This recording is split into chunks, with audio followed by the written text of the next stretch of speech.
Hello again, folks. In the last episode, we took a closer look at the FPC from FL Studio to create your own drums out of your own sample libraries. And in this one, we will look closer into the drum programming and how you can get your beats created in FL Studio. And therefore we of course need our piano roll, which is basically the MIDI controller for FL Studio. And the second one is of course your FPC with all your own samples loaded in. And yeah, let's get right into the programming. So, as you can see here, we have all of our pads linked to the piano roll, pretty much, and with the names you chosen in the FPC. And we basically can create our beats now by clicking in all the MIDI notes with different, you can choose the length of your MIDI note, of course, depending on your song, basically. And you can select your tempo, depending on the song you have, of course. And let's listen in. That's just a basic beat now. But I will use it to explain some basic stuff you want to do when creating your drums and making them sound as natural as possible. So there are pretty much two important things you have to take care of. The first one is your velocity, which is pretty much the equivalent action of your drummer hitting his snare or bass drum, and it shows you how hard he hits, pretty much. So if you choose your velocity pretty low, it's a pretty soft hit of your drummer. And if you have programmed your FPC correctly, the soft velocities will get linked up to the soft hits of your samples. So for example here we have the bass drum is very soft hitting and our snares are pretty hard hitting. As you can hear, snares pretty loud and the bass drum is pretty soft, and the way around, of course, bass drum pretty loud and snare is pretty quiet. So these things are very important, of course. You may ask, why are they pretty important? So we will take another look at another example, and therefore we choose our snare, making it a bit faster here.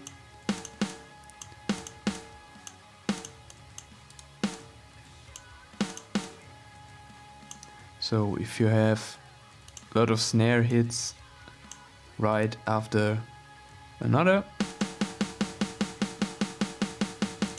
you can hear it sounds pretty mechanical and not very human. So the first step we can do is of course change our velocity. So a drummer would basically won't hit every snare like the other. So basically the first hit is always the strongest, and after that it gets a bit softer. It's just an example, so let's see how it sounds now. So it already sounds a bit more natural, and of course you have to look into your song and how it's suitable for your song and the positioning in your song, pretty much. So if you alter the velocity, you can give it a more human feel. And of course you can do it with bass drum, snare, you can do it with the toms, with hi-hats and stuff.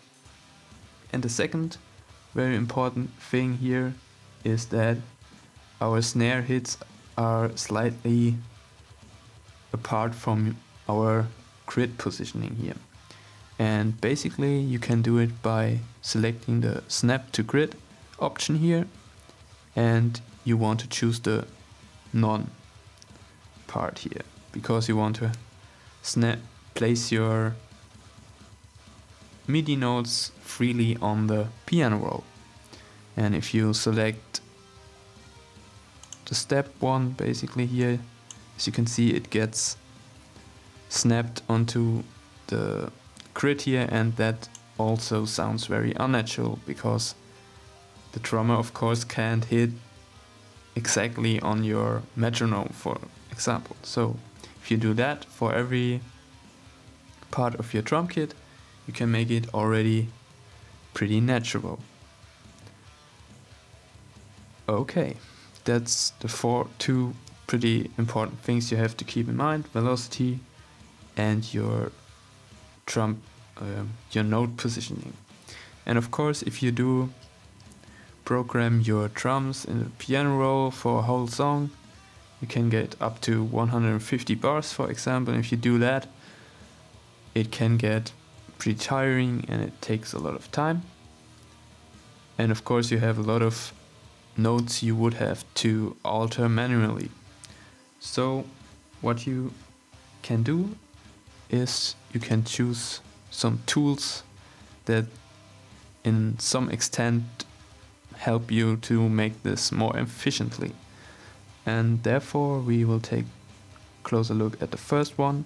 It's called the Randomized Function here.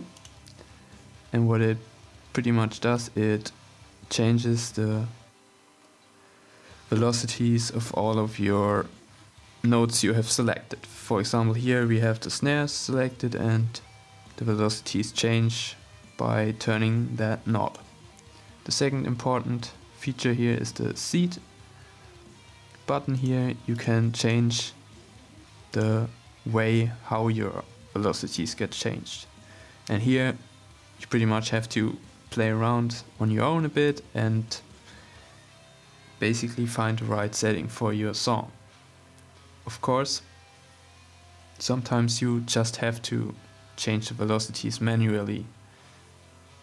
If you have a song in a specific structure, 5/4 or 7/8, this feature gets a bit awkward because it can't make it sound that natural. So you have to sometimes do it manually,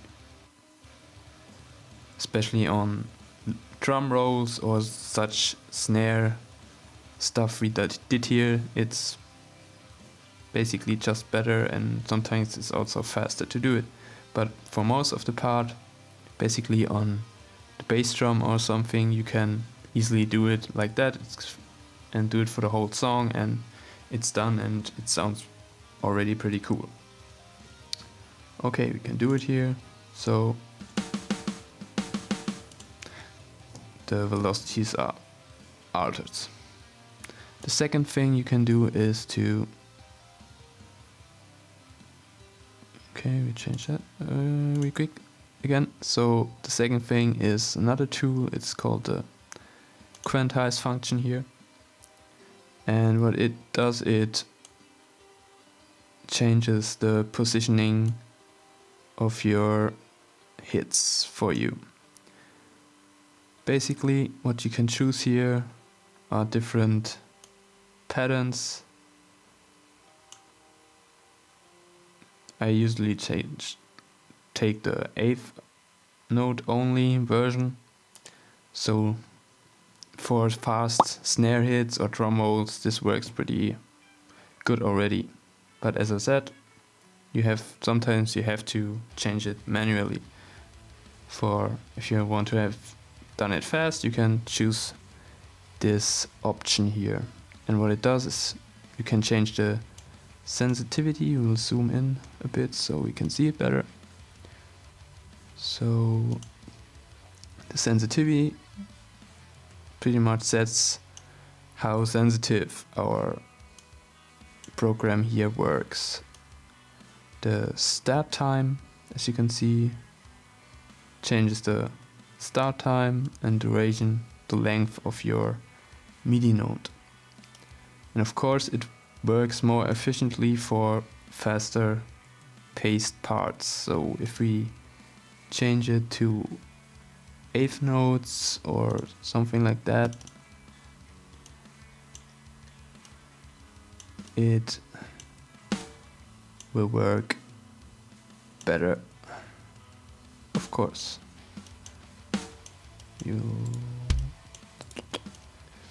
Alright, let's see.